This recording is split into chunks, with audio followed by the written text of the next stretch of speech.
Okay friends, it's time to get started on our oil change. To get started, you're going to want to make sure you have the proper filter. For this application on the 4.0 engine, you're going to use an EcoGuard X4651. And for oil, make sure you use 530 oil, 5 quarts. Now under the hood, the first thing that I always like to do is make my way over to the fill hole. You're going to find an oil cap on that. Go ahead and grip onto it and twist it counterclockwise until you remove it. The cap will confirm the oil that I recommended, 5W30. Now that we have that out of there, let's go ahead and safely make our way under the vehicle. Now that we've made it underneath the front of the vehicle, you're going to want to look for the engine. At the bottom of the engine, on the oil pan, you're going to be able to find a 16mm drain plug. Now where this drain plug is, you want to ensure that you have a nice collection bucket under the area. To get started on this job, it's a good idea to make sure you have hand and eye protection at all times. Let's use our 16mm wrench. We'll break this free.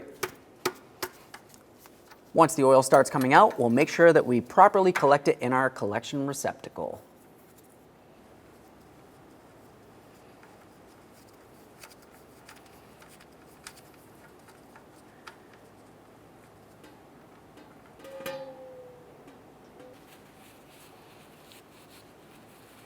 Now as that's draining, it's a good idea to pay attention to your drain plug itself.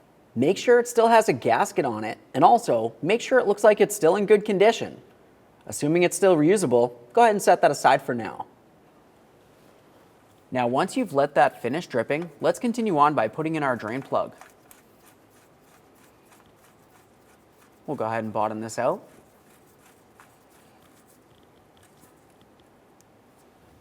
Now we'll make sure this is torqued to 18 foot-pounds. Now it's going to be time to remove our oil filter. Something that I want to mention is you have to be very careful when you remove this so it does not fall down into your oil catch pan that's housing the oil. We'll go ahead and put on our filter wrench and turn this counterclockwise until it's fully unscrewed from the engine.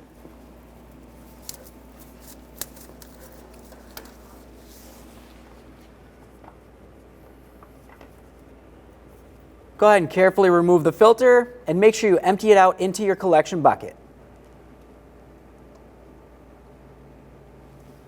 Now you want to make sure you take a rag and you come up to the mating surface of the engine where your filter is supposed to go. Make sure it's clean and free of any debris, and especially make sure that it does not have the gasket on there still. Before we put on the brand new EcoGuard filter, let's continue on by priming it. I'm going to take some of my brand new 530 oil and go ahead and put it right in the center here until I start seeing it coming out the top. Now I'll take my gloved finger and put some just along the gasket here. At this point, we're ready to install this onto the vehicle. When we put this on here, we're going to start it on by hand and bottom it out. Once it's bottomed out, continue turning it another quarter turn.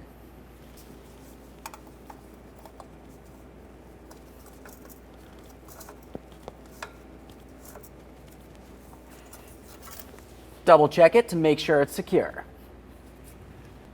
Go ahead and clean up your mess.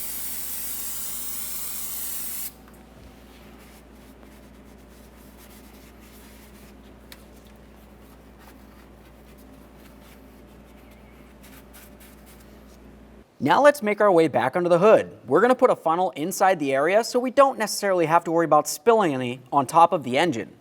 Let's continue adding our 5 quarts of 5W30 oil.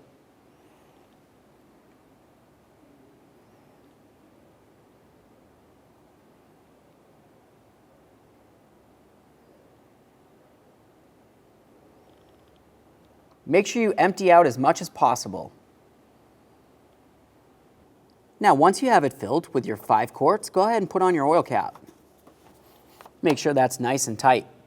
After that, just double check to make sure that your oil dipstick is down. Go ahead and start up the vehicle. Let it run for approximately 1 minute. Turn it off, take a peek underneath, make sure you don't have any oil leaks, and then go ahead and check your oil level. Now that we've run the vehicle, let's go ahead and check that oil level. Now, as I pull that up and out of the engine, you want to make sure that it's sitting inside the hatch marks. Looking at this dipstick, you can tell that the oil level's up to approximately where my thumb is. I'll go ahead and wipe this off so you can have a closer look at the dipstick itself. Looking at the dipstick, you can see exactly where those hatches are and where the circles are. As long as you're not up past that top circle, you should be good to go. If you're a little bit past that for some reason, maybe you did not add 5 quarts, you added more, well then you're going to need to drain some out. Other than that, this looked perfect, so I'll go ahead and make sure I reinsert it. Okay, assuming your oil level looked good, go ahead and close the hood and take it for a road test. Thanks for watching.